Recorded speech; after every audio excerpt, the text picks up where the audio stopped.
Hey guys, welcome back. It's a new week. Last week, I posted a video on this recipe, this pattern that I found in scripture relative to the great men and women in scripture, the mighty oaks, I call them, in the forest of trees. Be small, stand tall. And that theme has remained with me over the last couple of days in my study. And I found myself asking myself, why?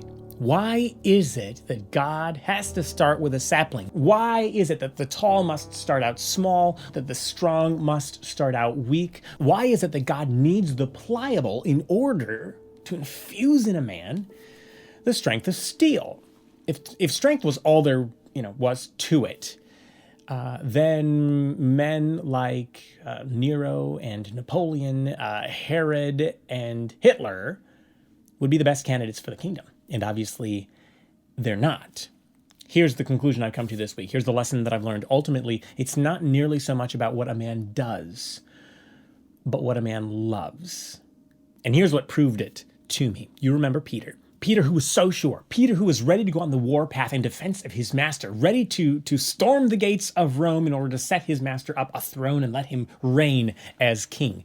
That same Peter, when confronted by the accusation from the mouth of a servant girl on the darkest night in history, not only denied his master, but he denied him 3 times and with colorful oaths.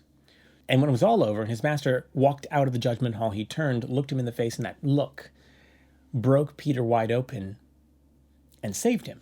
But there's this other part of the story, much less talked about. It only appears in one gospel. It's the Gospel of John. It's actually the very end of the Gospel of John. Fast forward several weeks, Jesus has been seen by his disciples and he's instructed them, go to Galilee, wait until I come to you there.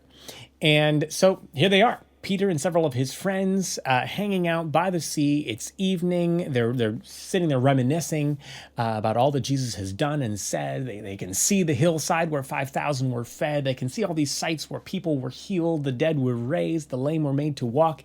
And they're thinking, remembering, right? In the midst of this reverie, the breeze blows, the smell of the sea comes, and Peter can't help himself. He says, I'm going fishing. And everyone else, yeah, I'm going too. So they go, and once again, they toil all night and get nothing. But as the dawn is slowly breaking, there's a solitary man standing on the shore. He says, children, have ye any meat? And they answered, no. He said, cast your net on the other side of the ship and you will find. And they do, and of course, immediately it's full. Deja vu, right? John turns to Peter and says, Peter, it's the Lord. And of course, that's all Peter needed to hear. He just jumps into the water and there is a frenzy, the friends of Jesus running back to see the master. When they get there, Jesus has the coals, he has breakfast, they eat, and then Jesus singles Peter out and asks him a question. Peter, do you love me?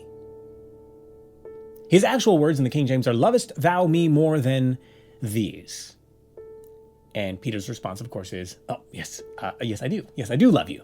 And he asks him again, do you love me? Yes, I do. You know all things. You know I love you. Do you love me? Yes, you know I love you. Question.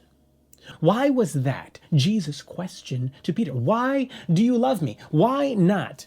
Peter, have you learned your lesson? Peter, are you going to watch your mouth next time?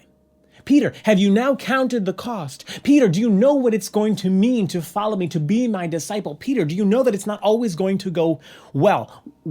Why the question, do you love me? Because Peter was being assigned to feed the sheep, to feed the lambs. And when it came to feeding the sheep and came to feeding lambs, which incidentally is your job and mine if we are men of God, this one thing is most important. Do you love me? Not have you learned your lesson, not have you learned to hold your tongue. Do you love me? And why? Why that question? Because the gospel changes, most fundamentally, who we love. You remember David. David, who, again, I've mentioned many times. His testimony all through the songs, oh, Lord, how I love your law. That is, I believe, a great part of what made David who David was. And I think it's that Jesus was getting at when he turned to Simon and said, do you love me? Do you love me more than you love your brethren? Do you love me more than you love your reputation? Do you love me more than you love your life itself? Peter, do you love me? This is how you know a man has been gripped by the gospel. By what? Or we might say by who he loves. So yeah, this week, a question. The question. Just one.